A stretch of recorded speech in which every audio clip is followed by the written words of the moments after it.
The homeless man witnessed a crime, but no one believes him because of his clothes, so he decides. Samuel Rodriguez had seen a lot during his 3 years living on the streets of Los Angeles, but nothing had prepared him for what he witnessed. On the night of October 18th, he was in his usual resting spot, a narrow alley between 2 office buildings downtown, when he heard the sound of screeching tires and urgent voices. From his position behind a dumpster, Samuel watched as a black sedan pulled up to the back entrance of the prestigious law firm Morrison & Associates. What happened next would haunt Samuel for weeks. 3 men in expensive suits got out of the car, dragging a 4th man who was clearly injured and struggling. The victim was David Chun, a prominent accountant who had been investigating financial irregularities at several major corporations. Samuel recognized him from the newspapers. Chun had been scheduled to testify before a grand jury about a massive embezzlement scheme that implicated some of the city's most powerful business leaders. "Please," Chun pleaded, his voice carrying. Across the quiet alley, "I have a family. I have children." The tallest of the 3 men, who seemed to be in charge, spoke with a cold authority that made Samuel's blood run cold.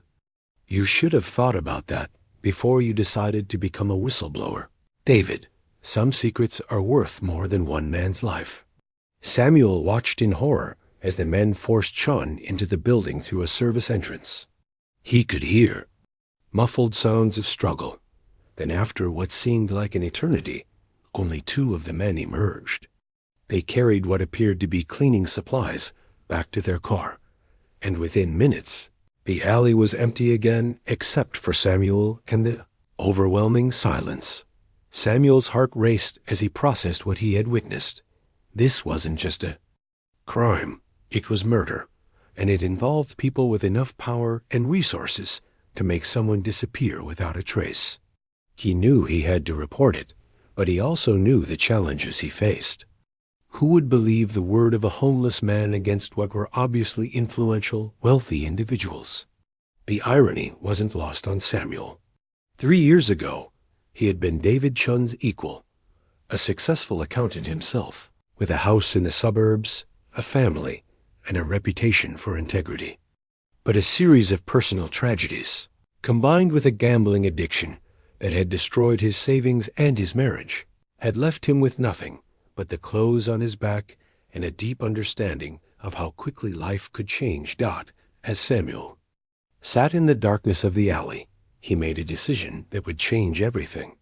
He wouldn't let David Chun's death be in vain, and he wouldn't let these powerful men get away with murder simply because they thought no one important enough had witnessed their crime. The next morning, Samuel walked into the Central Division Police Station with determination he hadn't felt in years.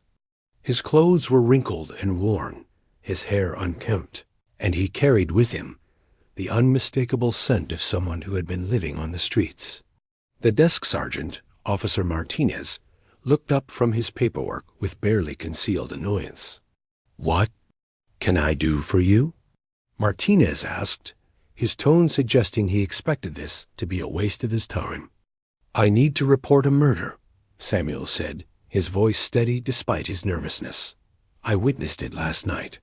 A man named David Chun was killed by 3 men in suits behind the Morrison & Associates building." Martinez's expression shifted from annoyance to skepticism.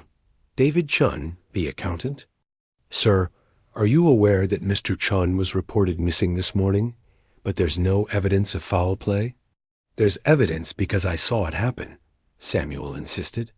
"They forced him into the building, and only 2 came out.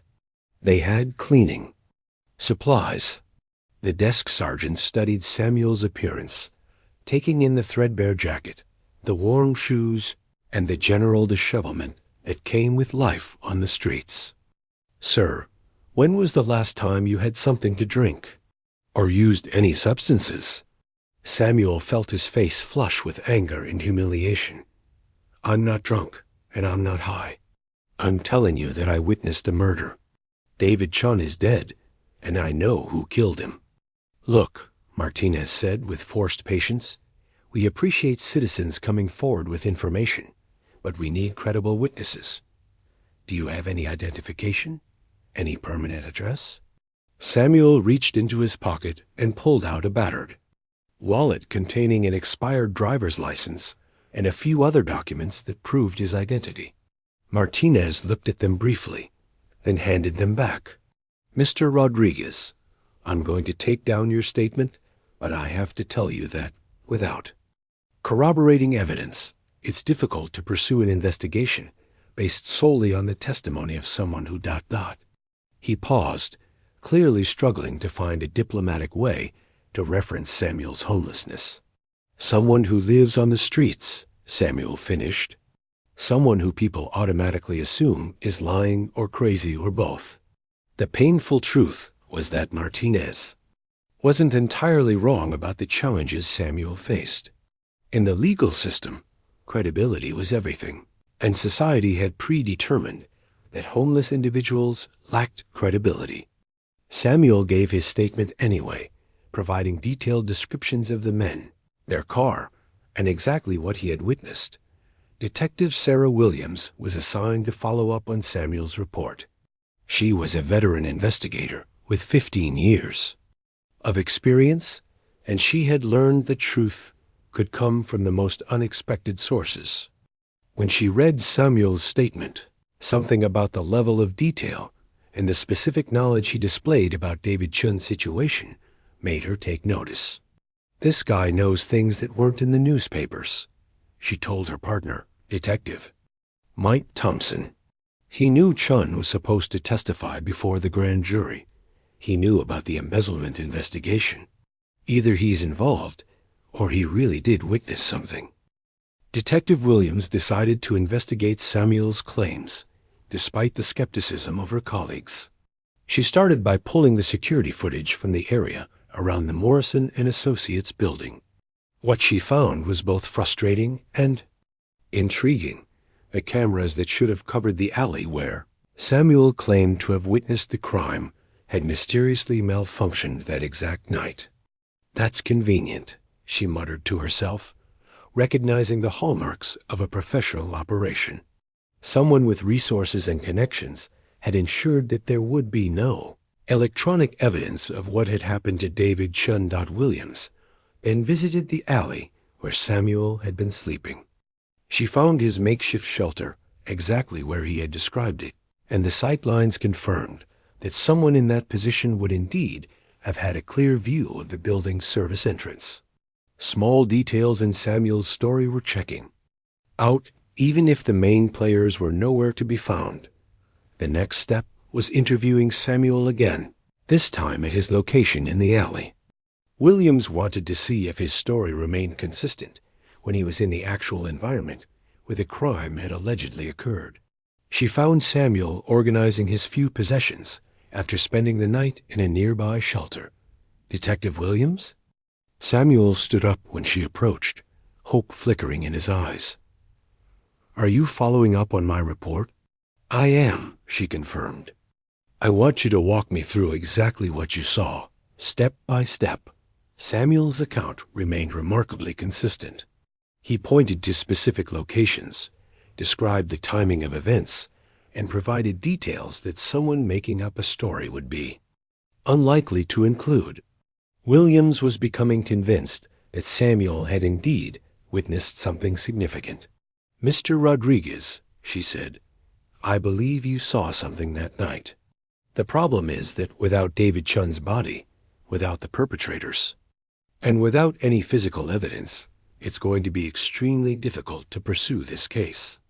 Samuel nodded, understanding the limitations they faced. Detective, I know how this looks. I know what people think when they see me.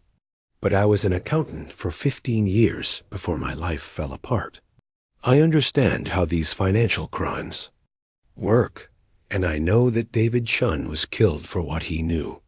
This revelation caught Williams off guard. You're an accountant? Was an accountant, Samuel corrected.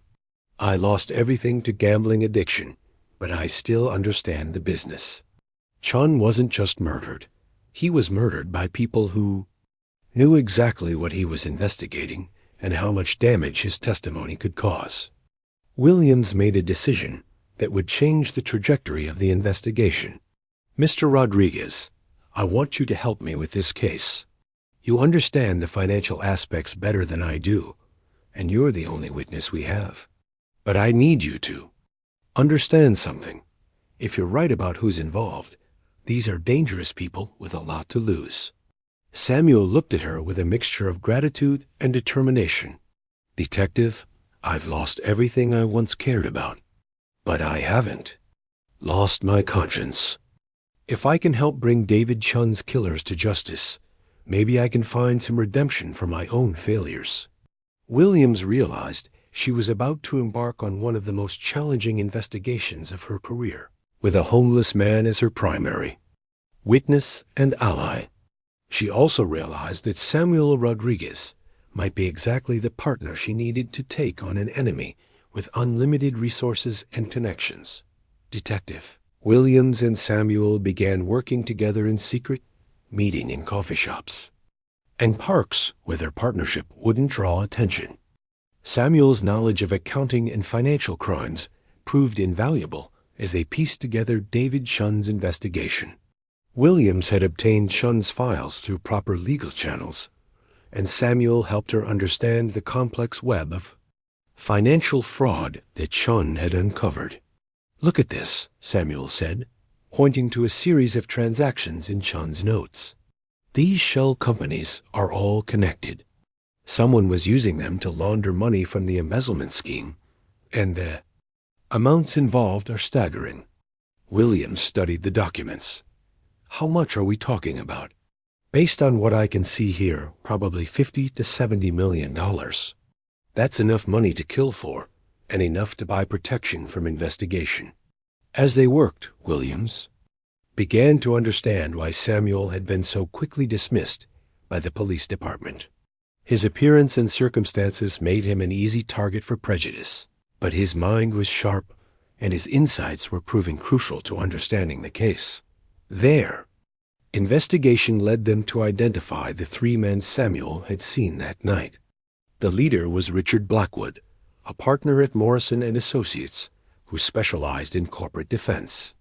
The other two were Marcus Webb, a private investigator with connections to dangerous people, and Tony Castellano, whose criminal record had been mysteriously sealed. Williams attempted to bring these findings to her superiors, but she encountered resistance at every level.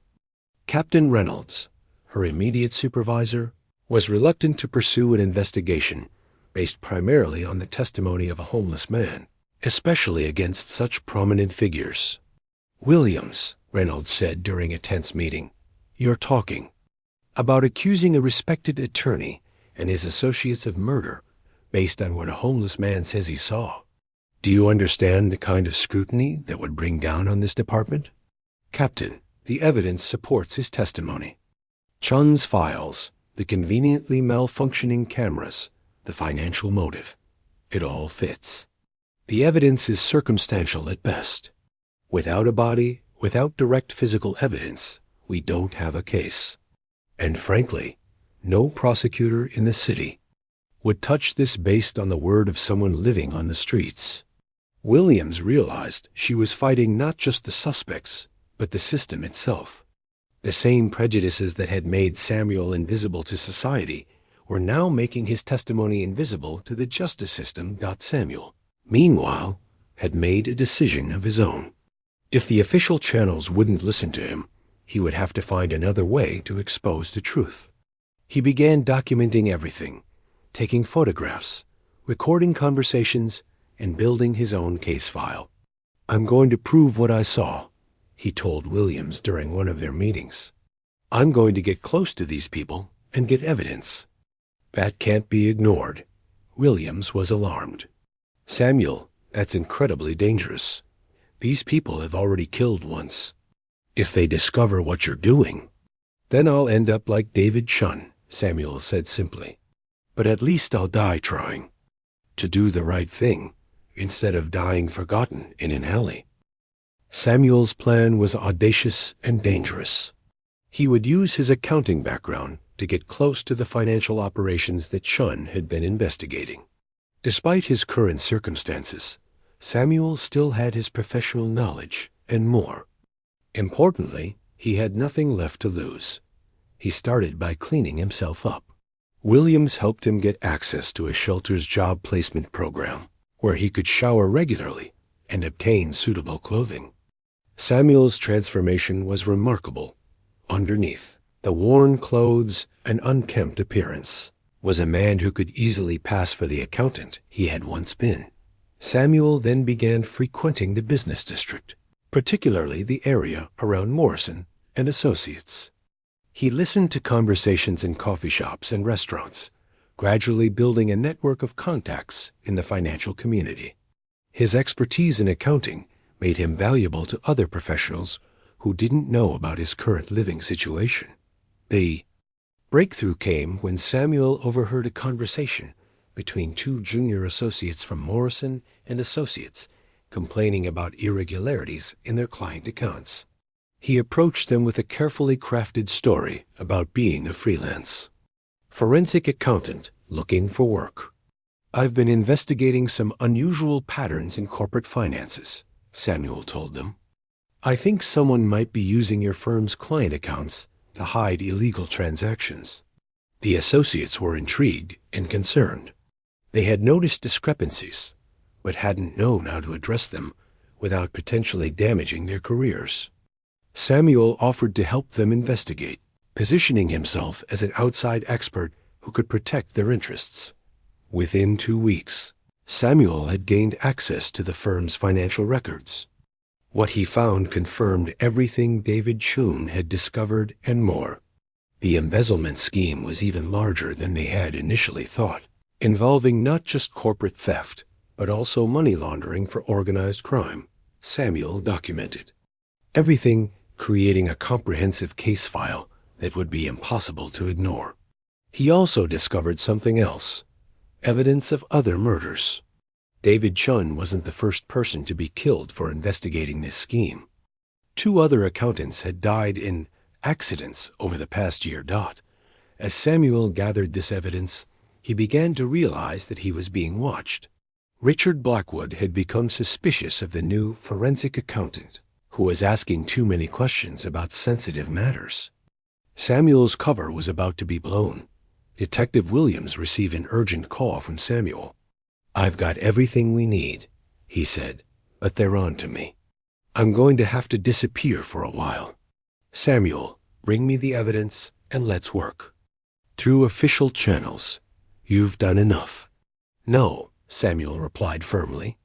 "I need one more piece of evidence. I need proof that they killed David Chun, not just that they stole money. I know where they disposed of his body, and I'm going to get that proof." Williams realized that Samuel was determined to see this through, regardless of the personal cost. The homeless man who had been dismissed as unreliable was proving to be one of the most dedicated investigators she had ever worked with. Samuel's final gambit was the most dangerous yet. He had discovered that the killers had disposed of David Chun's body in a construction site owned by one of the companies involved in the embezzlement scheme. A site was scheduled for concrete pouring the next morning, which would permanently hide the evidence. Working with Detective Williams, Samuel arranged to meet Richard Blackwood at the construction site, claiming he had evidence of police interest in the embezzlement case and was willing to sell information. It was a trap designed to get Blackwood to reveal what had happened to Chun. The meeting took place at midnight, with Williams and a backup team positioned nearby. Samuel, wearing a wire, confronted Blackwood with his evidence of the financial crimes. "You're quite thorough," Blackwood said, reviewing Samuel's documentation. "Much more thorough than that fool Chun was." "Chun was thorough enough to get himself killed," Samuel replied, hoping to prompt a confession. Blackwood studied Samuel carefully. "You know, there's something familiar about you. Have we met before?" Samuel's heart raced, but he maintained his composure. "I don't think so. I'm just a freelance accountant trying to make a living." "Are you?" Blackwood smiled coldly. Or are you the homeless man who's been telling the police fairy tales about witnessing crimes in alleys? The confrontation escalated quickly. Blackwood revealed that he had known about Samuel's identity for days and had been using him to identify what evidence the police actually had. But Samuel had anticipated this possibility. "You're right," Samuel said, dropping his pretense. "I'm the homeless man nobody believes. I'm the one who watched you murder David Shunn, and I'm the one who's going to make sure you pay for it." Blackwood's confession, captured on the wire, was everything Williams needed. He detailed not only Chunn's murder, but also the other killings, the embezzlement scheme, and the network of corruption that had protected them for years. The arrests that followed were swift and comprehensive. Blackwood, Webb, and Castellano were charged with multiple murders and financial crimes. The evidence Samuel had gathered led to the exposure of the entire criminal network, resulting in dozens of arrests and the recovery of millions in stolen funds. Samuel's testimony, initially dismissed because of his appearance and circumstances, became the cornerstone of one of the largest criminal prosecutions in the city's history.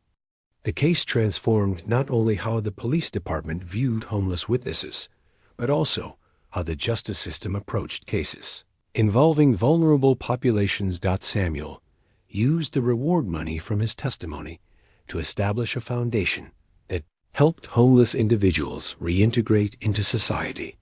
He also returned to accounting, starting a firm that specialized in helping nonprofits and social service organizations manage their finances. Detective Williams was promoted to lieutenant and became an advocate for treating all witnesses with dignity and respect, regardless of their circumstances.